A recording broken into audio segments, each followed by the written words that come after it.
This episode of the Powering Through podcast is brought to you by NCHS, National Cornerstone Healthcare Services, a subsidiary of NCHS Holdings. NCHS is a full-service healthcare organization which, through its affiliates, includes an accredited specialty pharmacy founded to serve people with hemophilia and other blood disorders and to optimize patient quality of life by providing personalized healthcare services in addition to pharmacy services. NCHS makes independence the goal for people living with chronic disorders. They believe the home or an alternate non-clinical setting is the best place to receive treatments, which is why they do much more than just fill prescriptions. Patients of NCHS can also expect medication therapy management, coordination of nursing services, and much more, including translation services for non-English speakers. Learn more about NCHS services and the team who provides them by visiting nchswecare.com. Once again, that's nchswecare.com. Everybody needs an advocate. Because I'm not there 24/7. Families that have hemophilia mature faster. I've been feeling a lot of anxiety lately. I'm so tired of being strong. To understand how far we've come helps you appreciate where we are now. No is just no for this person. Somebody's going to say yes sooner or later. And it helps you understand that there are more steps to be taken in the future. You're the first person I've met with a bleeding disorder. Let's fight the disease and not the people who have it. The Powering Through podcast, brought to you as always by NCHS, the accredited specialty pharmacy dedicated to serving people with hemophilia and other blood disorders, has an exciting development taking place in this episode, the very one you're listening to right now. There is a new host. While you will still hear my voice, this is BloodStream Media founder Patrick James Lynch, by the way, for anyone who may be new, hello and welcome. You'll still be hearing my voice in the live panel conversations that we feature here on the PT Pod. Multi-talented creative artist and longtime friend of Believe Limited and BloodStream Media, Heather Robb, will now be guiding you through these panel talks on obstacles, challenges, and what it takes to overcome. She's been doing excellent work for Believe for the past number of months, and I know she's going to do a fantastic job here and be a valuable voice on the Powering Through podcast. The Powering Through podcast is also available now on Spotify, so if you haven't already subscribed to the pod on iTunes, SoundCloud, or your preferred podcast player, you've got another option now, Spotify. And finally, we've also got a new host over on the Ask the Expert podcast. Hemophiliac mountaineer, Save One Life board member, and Gut Monkey program facilitator Chris Bombardier now has the reins over on Ask the Expert. And his first guest is New England Hemophilia Association Executive Director Rich Pizzillo, talking about advocacy and community engagement in a pod that is up right now, live on BloodStreamMedia.com, advocacy and community engagement, two very relevant topics. BloodStreamMedia.com, where you'll find those and all 51 episodes that we have got available for the greater bleeding disorders community. Okay, that's it for me. I hope you enjoy the latest and greatest Powering Through podcast episode and enjoy your new host, Heather Robb.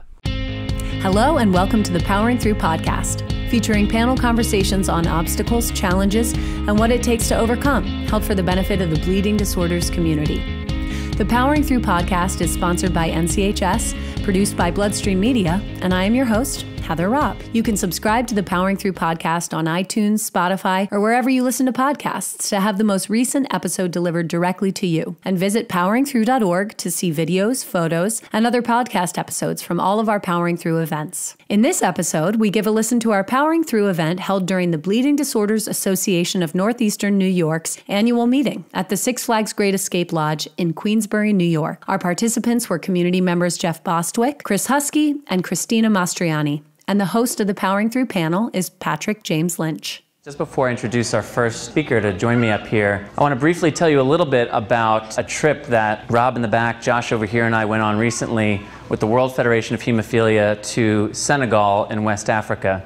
One of my major takeaways came when we traveled outside of the capital city of Dakar to this city about 60 kilometers outside called Thiès. And when we arrived at the only chapter outside of that main city of Dakar in Senegal, there was a chapter meeting, much like this, where community members got together to share stories and in large part introduce themselves to the World Federation and the other visitors who are a part of this trip.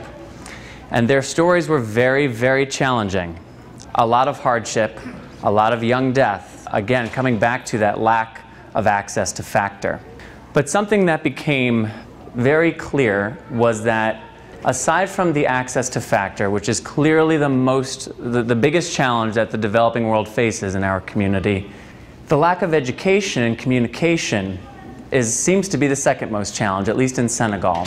We met one man in particular who struck me named Matthew, who was there with his 2-year-old son who had been diagnosed only a few months prior with hemophilia.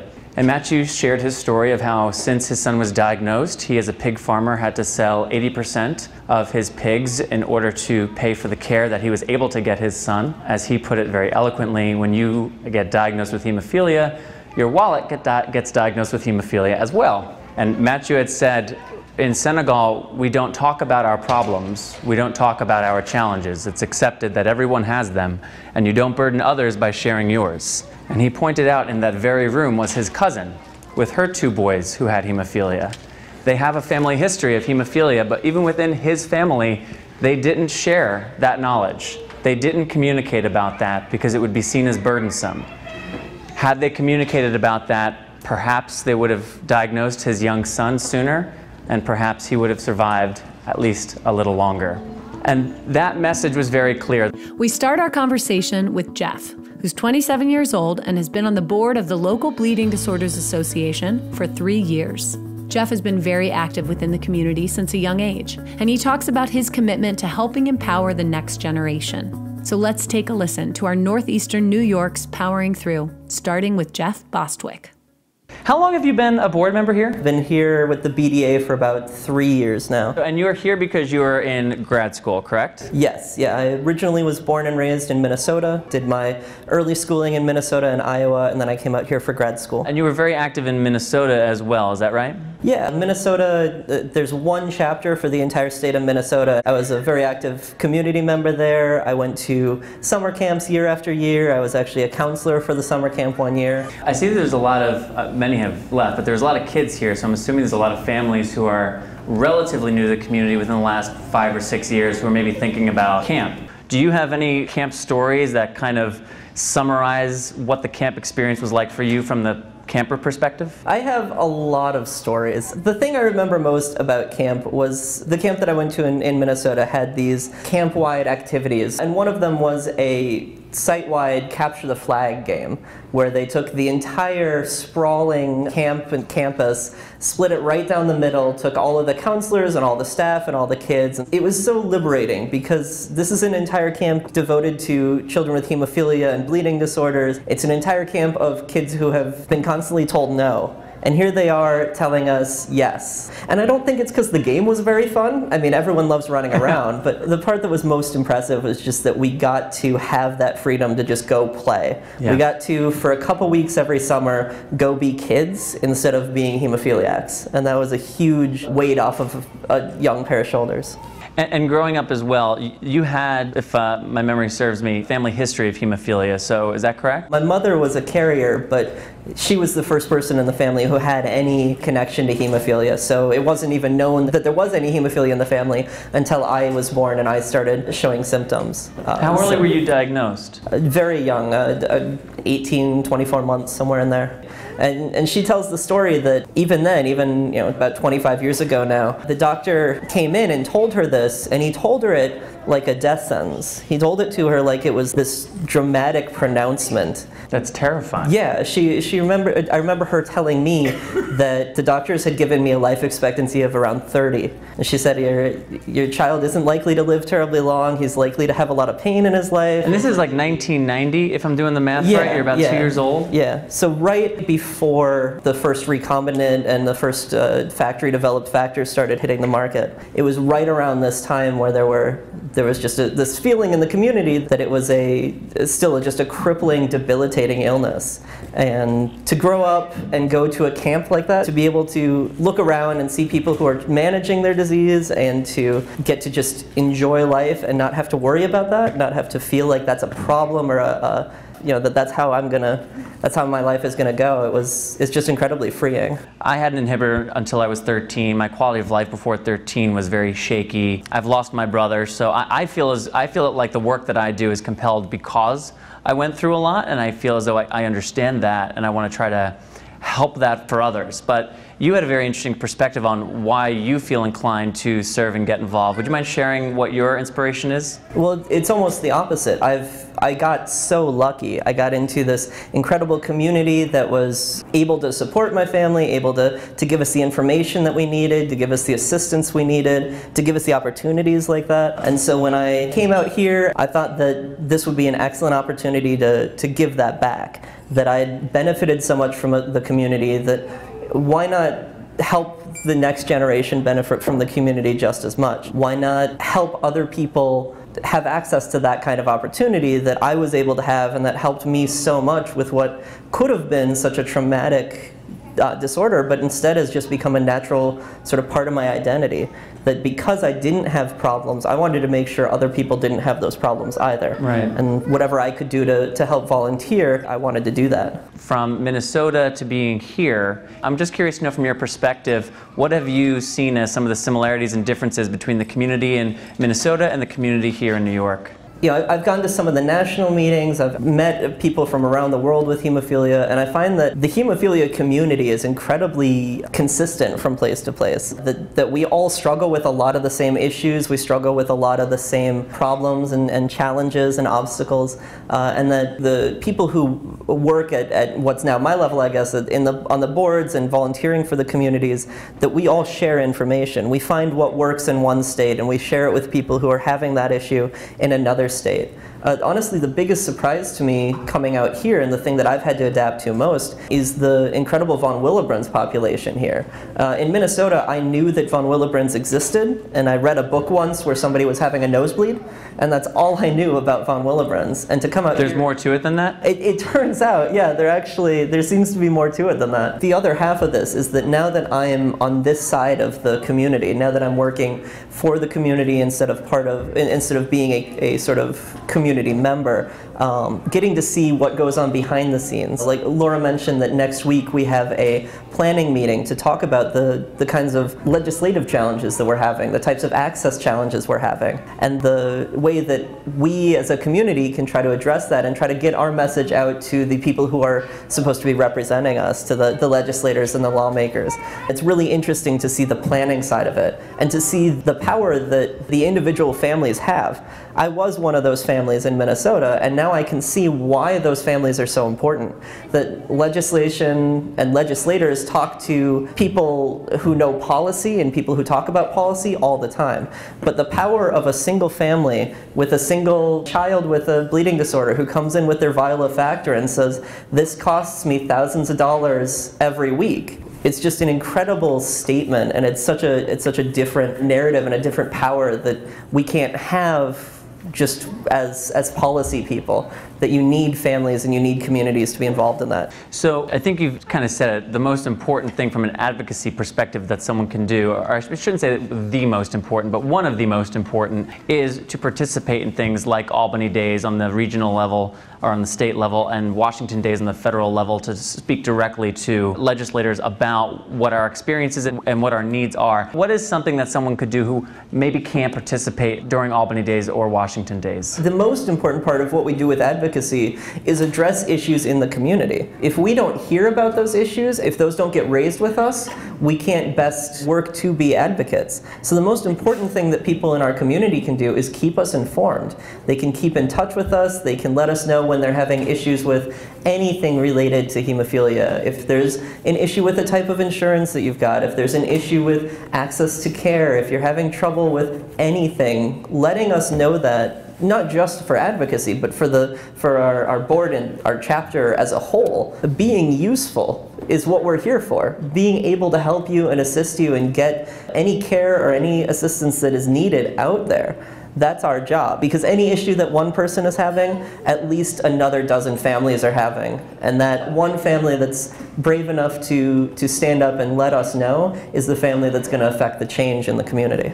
So switching gears now, again, a lot of families are here. You have a sister, and we were talking earlier this week about how growing up, there was an interesting dynamic when it came to being a part of the hemophilia community or the bleeding disorders community from the sibling perspective. Can you share a little bit about that dynamic between you and your sister growing up and kind of where that turn took place? Sure. I'm a little worried though, because this is going to end up on YouTube, and I just know she's going to find it and call me up, someday. But I'm going to email it to her directly. Actually, we were talking about that. Yeah. Most of the time that I was really active in the hemophilia community was in this time where she and I didn't exactly see eye to eye on all things. She didn't necessarily feel like it was inclusive for her a lot of the time. So it was difficult. It definitely put a bit of a strain on our sibling relationship. Is there anything that you could share with parents here, strategies that maybe they could apply in the household if that is something that comes up? It's funny to say that being diagnosed as a carrier is a blessing in some way, but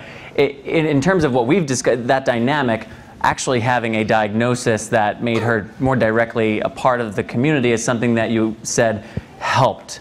But if that's not the case, what are some things that parents can do to try to help curb that friction among siblings? Not being a parent myself, I certainly don't want to make prescriptions or anything. A lot of the programming we saw was directed at the hemophiliacs. And when it wasn't directed at the hemophiliacs, it was directed at the parents. But there wasn't really much discussion about families at all. So taking a little bit of time to talk as a family, talk about the way that the hemophilia affects even the children that don't have it. Is that something that you guys on the board talk about, the siblings, specifically siblings, and how to account for them in programming? Something that we're always trying to do is find these populations of people that don't get the kind of recognition or the kind of programming that maybe they need. Right. And so we're always looking for that. We're always looking for ways to highlight those groups with our programming and make all of the disparate parts of this community feel welcome and feel like they're supported. So speaking of that, so I was chatting a little bit earlier with Dave, whose wife Debbie was a part of that meeting, and one of the things that came up, which I have to, a little bit embarrassing, but full disclosure, I'd never really thought about, was that young woman who's dating and what happens if she's a carrier, and after a couple dates, if it's getting serious, there's a point at which you might want to share that genetically there's a chance, if this goes the way we hope it does, that we should be prepared for, and that's a scary thing. And I know for me, when I was dating, I was very aware when at a certain point, not at first, because I'm very open about having hemophilia, and I always have been, but at a certain point I did start to feel as though this is actually impacting these interactions. Have you found that at all in terms of dating or in friendships or in any of your personal relationship? Has the role of being a person with hemophilia impacted the way in which you interact with people? I think it has, but for me it's been mostly positive. Like you said, I've always been somebody who's been very open and upfront about this. I always wear my medic alert bracelet. I always inform people in appropriate situations if they need to know. All of my friends know. They all call me Bleeder. They all, they're very aware. They even have the lingo down. Yeah. Wow. When I was younger in elementary school, I played soccer, and my team knew, because I had to tell my coach that if I got hit in the head with a soccer ball, this is a bigger deal than if any of the other kids did. Right. And my team sort of, some of them scoffed, some of them were teenage boys, like teenage boys would be, but others were actually kind of supportive, and they would want to make sure that I did my shots before the games and that I took care of myself before games to make sure that I was able to play and participate. As far as dating life goes, I know that it's always been something I've been upfront about. It's an important consideration because I do want to have children someday. I do want to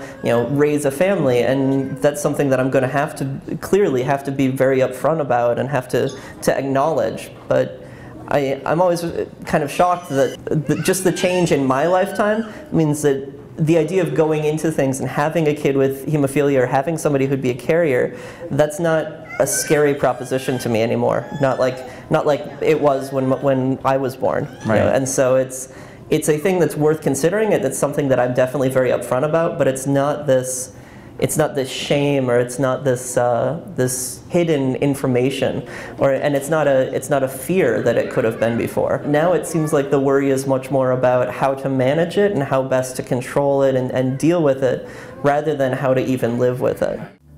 Next up, we hear from hemo mom Christina Mastrianni. She talks about raising her young son without a sense of otherness, encouraging him to be proud of who he is without letting his condition define him. Let's jump back in and hear from Christina. So tell us a little bit about what you've experienced with Lorenzo when it comes to going to the ERs and trying to advocate for yourself. I found that I am educating the providers, and the majority of them are not receptive to what my husband and I are telling them, and want to run a gamut of testing when I'm holding a little bottle of factor that said, all you need to do is mix this and do an IV and put it in, and he's going to be good to go, and you can have us in and out in 10 minutes. And it's, no, he could have a fractured foot or this or that. And it's, no, that's not it. Could you please call the hematologist on call? And so that in itself has been a pretty big challenge. The HTC isn't always open. And when you go to the emergency rooms, some providers, you have to learn how to keep that firm voice and really say, hey, you're going to listen to what I have to say. So Lorenzo is diagnosed as severe? Is that correct? Or moderate? Oh no, we were talking about Yeah, I would say moderate. And as of now, he's treating on demand. So correct. Not factor in the home. Right. Is that something that you are considering because of these experiences? Because one of the things, as you were saying earlier, Jeff, about kind of some of the universal truths within this community, it seems as though people having problems at emergency rooms is just a reality of our community because they don't know, because we are a very small population. So have you considered keeping some factor in the home and getting a prescription in the home so that when he has these bleeds, you don't have to go through that? We have talked about it. So we do have the factor in our home and we bring it to the hospital, but we would like to get to the point where, we're infusing Lorenzo and we avoid the whole ER trip. But he's to the point where he'll sit, he'll watch the infusion. He's pretty good about letting us get to him and give him the infusion. So share with us a little bit about your family history with hemophilia, what you knew to expect when you found out you were pregnant with a boy, if anything. Give us a little bit of backstory. So I was told that I could or could not be a carrier. And when I was pregnant, I was told, no, you're 100% a carrier. So that was a news flash, but we really didn't know too much. I knew my dad had it. I've never seen my dad give himself an infusion, and he just kind of carried on with his business. He was just generally kind of quiet. Yep, very quiet about it. And that's kind of where we took the approach with Lorenzo. We're going to remove this stigma, and he can be proud of who he is. And yes, he does have hemophilia, but that doesn't mean he needs to be debilitated by it or not proud of who he is. When you met your now husband and you knew you could or could not be a carrier, was that at all a part of your consciousness at that time? It was. I brought it up after we were dating and started getting serious. I said, I could be a carrier of hemophilia. And it was like, oh, okay. Who knows what that means? Took it in stride? Yeah. We decided to get married, and then, I ended up getting pregnant, and we were like, okay, so we should probably get some more information about this. He was 100% supportive about it, and I think it was just talking to people, finding out what it meant, and going from there to see what we were actually going to have to be dealing with. And once Lorenzo was born and diagnosed, how quickly were you involved with the community and learning from other new parents and other folks in the community? When did that start? I would really have to say it was probably after the first year. The first year was kind of like that paranoid mom of, oh my God, is there something going on? Is this more than just him coughing on something? Afterwards, and dealing with it and really letting it sink in, because it actually took a while for that to happen. At what point did it start to sink in? I'm curious. I would say it was a good 6 months before I actually really starting to accept it. And then now it's like, okay, this is part of our routine. Was there a bleed at 6 months, or was there something that happened at 6 months? It was just time. He had his second set of shots. He had an immunization. It ended up causing a bleed, so he had a large hematoma on his thigh. And it was actually the first time that we actually had to deal with anything. So that was reality check number one. And then along the way, a few things would happen, and I would keep getting that reality check. He's a pretty good case of best case scenario of hemophilia. So we're very fortunate of that. So every now and then we're reminded, oh, here we go. Loss of control, which I am not good with whatsoever. And that's where, I started getting involved, like, okay, I can't change this. but what I can do is get involved in the community. Specifically, what role did the community play when you first started getting involved to helping you feel a little bit more grounded, letting it sink in, etc.? I think, honestly, it was our friends and family. It was the HTC staff who were 100% supportive. We're just starting to connect with families at this point with bleeding disorders for Lorenzo to interact with. So we're still on that learning curve, but it's that our friends and family are supportive of the diagnosis and don't treat him different than any other kid. And Laura, where is she? She was like my number one to go to. It's so important. I mean, and I find that to be so true too when doing these events and just getting to visit chapters. The chapter leadership has a monumental impact on the life of the community members because, as you said, the HTC staff is great. They serve certain needs, right. But there are many other needs that need to be served, and it really does fall to the chapter leadership, and that includes both of you as well, and that's to your credit. You had mentioned, and I was happy to hear how early you started talking to Lorenzo about his pokes or sticks or pokes. Yep. And talking to him at a comprehension level that he could understand. And what was that conversation like? Because I can imagine that's one of those moments that you come to as a parent when your child has anything that makes them quote unquote different than whatever the norm is. How did you kind of tackle bringing that to Lorenzo's awareness at such a young age? So it became education day one. When he was born, started with a bracelet. When he could start to talk, explaining that he had blood that was different than others, that he needed medicine when he got a boo-boo and would fall. We would talk about the process of getting the medicine and dealing with it and taking that bubble and instead of it making it so small, making it big. So he learned how to control his own body and talking about we could do this and this could be a result of whatever action he's taking and describing it in terms that he understands. So we'll say, Lorenzo, at this point, now that he's going to be 4, we'll say, okay, we're going to get an infusion, but earlier than that, we'd say, we're going to get a poke. And we want to change to, yeah, it's uncomfortable for a minute, but you don't want to make this a huge, fearful process of where they're going to regret it instantly. And there's a cause and effect of, I'm going to get this infusion, and it's going to make me feel better. Right. So communicating that, reading books, talking about what it is and how we treat it, and just telling him he's just like any other kid. Some kids need medicine for some things. This is what he needs medicine for. So making him proud of who he is. And for a parent who might say, well, for me, my child is going to have enough adversity in his life. I'm taking care of it right now. He can't do it himself anyway. He can't understand enough anyway at this point. I don't want him to feel different. So I don't want to address it until he's older. What would you respond to that hypothetical parent? Just based on keeping Lorenzo informed of the plan, making him a part of the plan, having him make decisions, he's gaining a little bit of that control and knowledge to be able to say, when the doctor's giving me a hard time in the ER, he'll say, I just need my poke, and he'll stick up for me. So I think it just presents itself that he'll teach other kids, this is why I wear a bracelet, and it gives them that little bit of control and understanding that when they're older, they might become a little more resentful towards it. So, and he's willing. He walks in, he'll sit for his arm for the infusion and hold it out for staff to get, to where they need to do. And I just think it makes the treatment process a little bit easier. Lastly, we hear from Chris Huskie. Chris works at Albany Med as a patient care associate, and he talks about how he was influenced to work in healthcare by his experiences growing up around young people with chronic conditions. We'll jump back in to hear from Chris right after this quick word from our sponsor. You've heard from NCHS about the services they provide to their patients. Now they'd like you to meet one of those patients, Joe.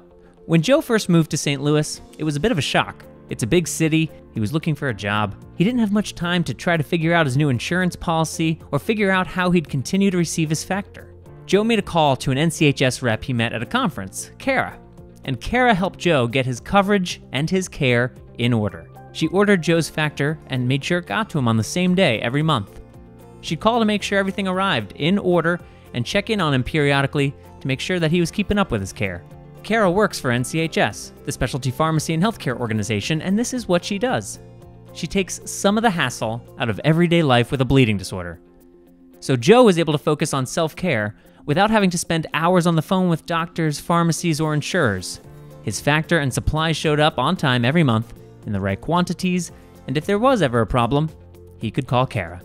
She just made life easier. NCHS. We care for life. We've known each other for a very long time. Yeah, very long time. Because we met at Double H we did, forever ago as campers, then as counselors, and now we're just two dudes living in the world together. Hanging out, having a good time. So we talked about it with Jeff a little bit. Can you talk a little bit, and actually specifically since you and I, we went to a camp where it wasn't just kids with hemophilia. When we were campers, right, it was kids that had, I mean, the #1 population served, I remember one time in the late 90s, early 2000s, it was hemophilia, HIV, sickle cell anemia, and then I think after that, cerebral palsy. What did being in such a medically diverse community, and something that Michael knows about too from Double H, what did that do for you as a person with hemophilia at such a young age?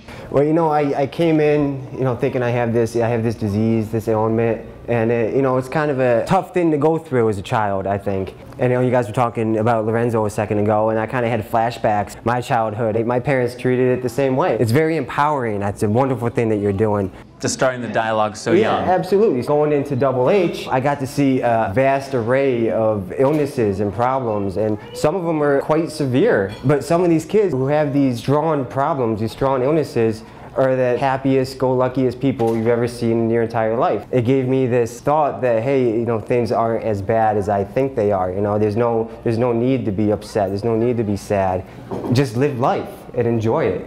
And I imagine you still see that because you work at Albany Med. And what is your title there again? I'm a patient care associate. And you've been doing that for how many years? 7 years. So you've seen, I imagine, a lot there as well. Absolutely. Did the experience of going to, not just having hemophilia, but then also going to camp and seeing all of these different ailments that the randomness of genetics could give any one of us, did that influence your decision to work in healthcare? Oh, absolutely. When I was working at Double H, I kind of geared myself towards the kids who needed more help. I kind of just naturally went that way. And then when I left Double H, I went and worked with at-risk children who were like court mandated to be with us. And then I went working at Albany Med, and that was like my first time actually working with sick adults.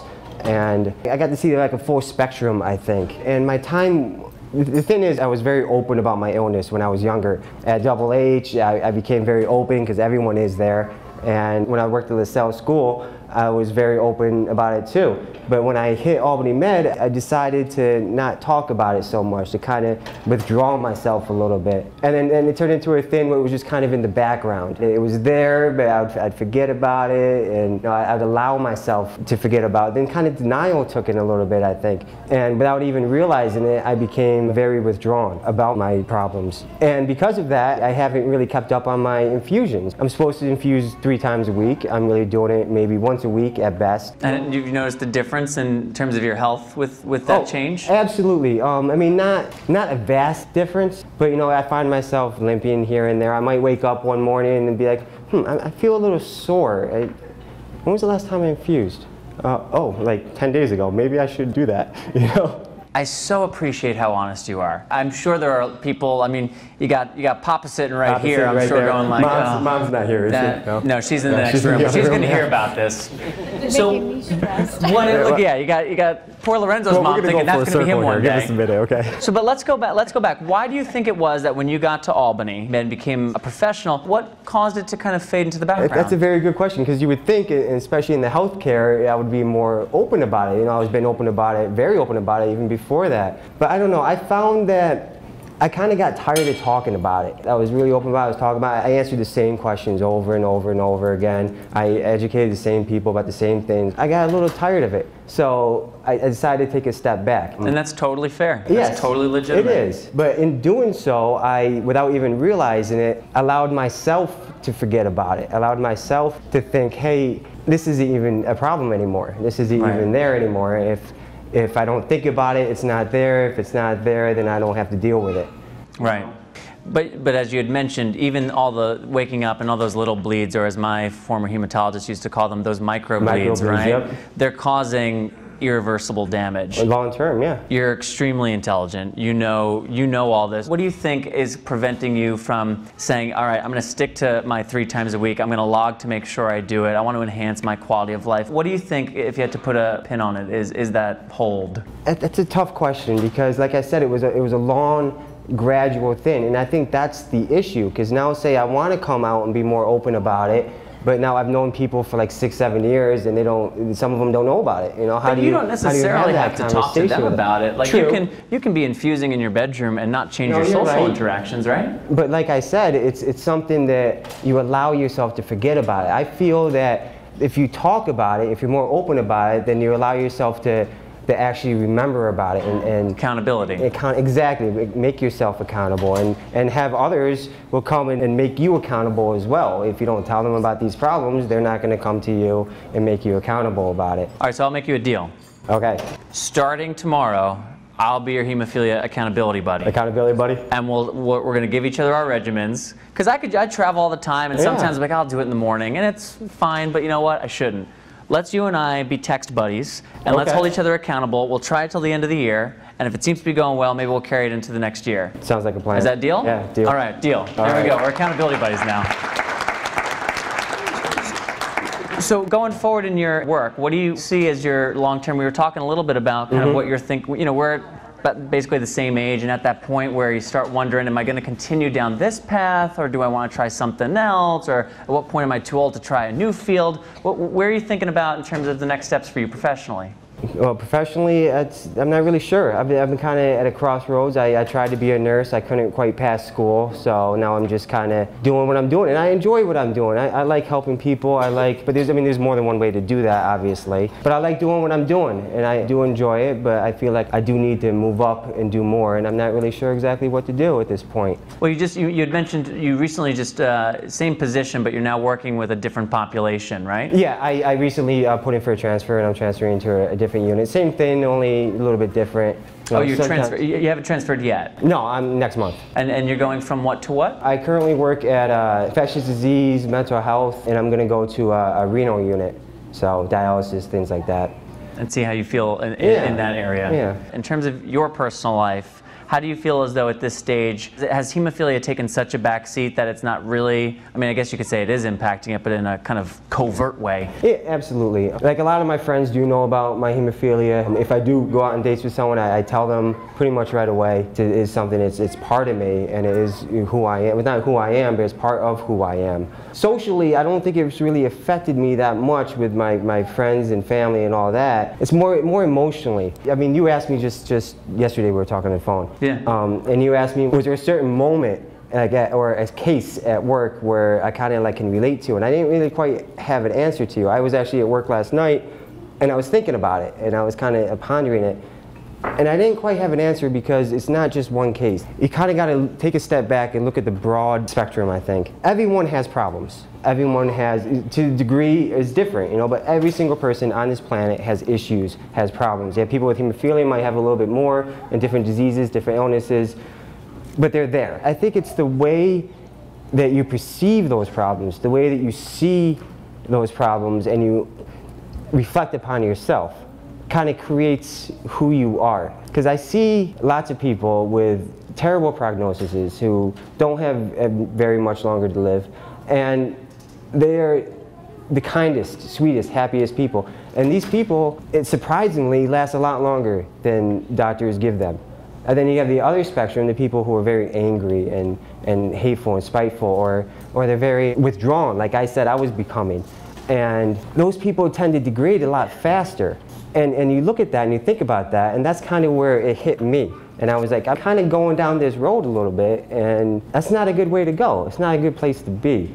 Has it been challenging working with people who have a diagnosis where they're reaching end stage of life? Has that been something that has affected you maybe more so than you could have anticipated? At times, yeah. Some of these people you do get connected to at an emotional level, and it can be difficult, but it's part of the cycle of life. We're all born, we all live, and we all die. So, I mean, I think it's the way you perceive it, like I said, the way you look at it, the way you approach your life is really kind of defines who you are. Every single person on this planet is different. Even though we have a lot of similarities, we have hemophilia. But the way we approach it is a lot different, and that kind of creates who we are. Was there a particular story or moment with someone that they shared? Because, you know, having spent a little bit of time as well with folks who are reaching the end of their time, the willingness to share often seems like it's much higher, especially if they are in the company of an empathetic person. I'm curious, have you received stories from people, any stories that have really stuck that you could share with us? I mean, yeah, there's a few stories. I don't know if I can share them though. Oh, okay. Yeah.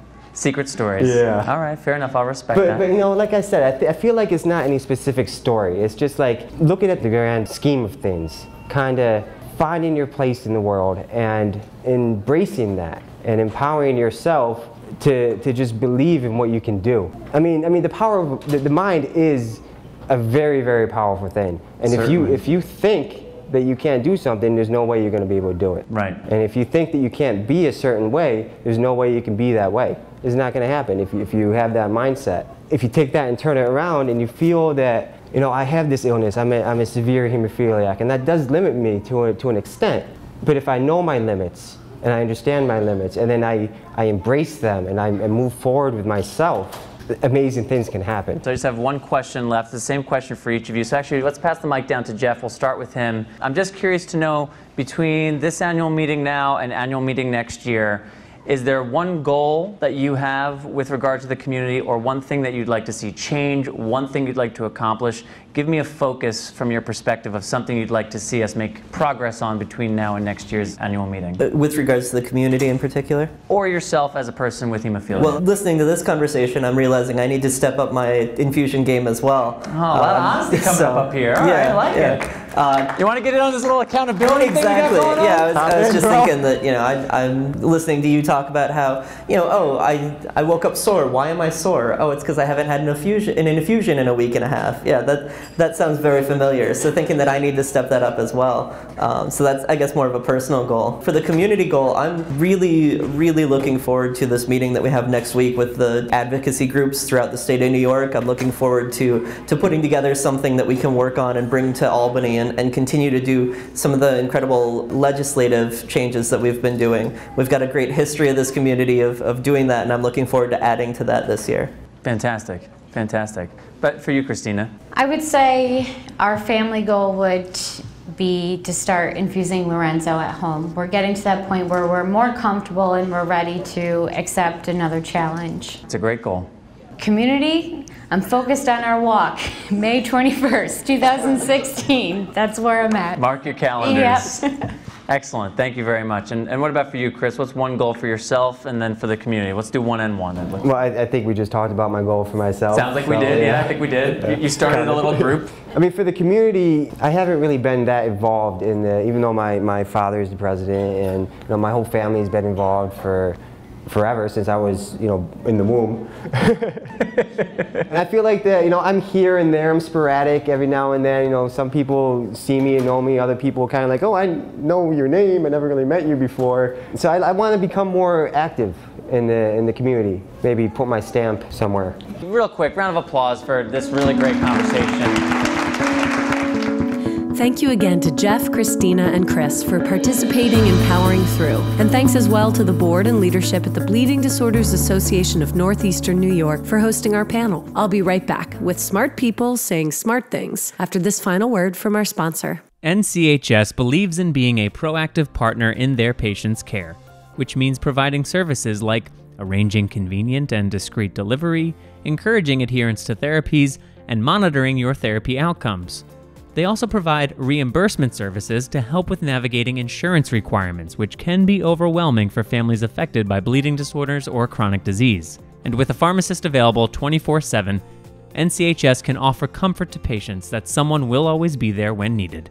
Check out their website to learn more, nchswecare.com, or call 877-626-6247. Again, that's 877-626-6247. Today's smart person is Helen Keller, an American author, political activist, and lecturer who was the first deaf and blind person to earn a Bachelor of Arts degree. Here's one of many smart things Helen said. Optimism is the faith that leads to achievement. Nothing can be done without hope and confidence. And that will do it for this episode of the Powering Through podcast. Thank you for listening, and we'll be back next month with another episode featuring another great conversation. Remember to subscribe to the Powering Through podcast on iTunes, Spotify, or wherever it is you listen to podcasts. You can also stream our podcast episodes, watch videos of our conversations, and learn about upcoming Powering Through events by visiting poweringthrough.org. Many thanks to NCHS for sponsoring the Powering Through podcast. Learn more about NCHS and their services by visiting nchswecare.com, where you'll also find links to their Facebook and Twitter accounts. And you can learn more about all of BloodStream Media's podcasts for the bleeding disorders community by visiting BloodStreamMedia.com. This episode of the Powering Through podcast was written by Heather Robb and Patrick James Lynch, produced and distributed by Patrick James Lynch, Joshua Sterling Bragg, Rob Bradford, Colby Crow, and Avra Friedman. Artwork created by Ryan Geelan and Katie Wright-Mead, and the Powering Through podcast is edited by Allison Stoney. My name is Heather Robb, and until next time, take self-care of yourself. To watch video from any of our previous Powering Through sessions, visit poweringthrough.org, or to learn more about National Cornerstone Healthcare Services, NCHS, visit nchswecare.com.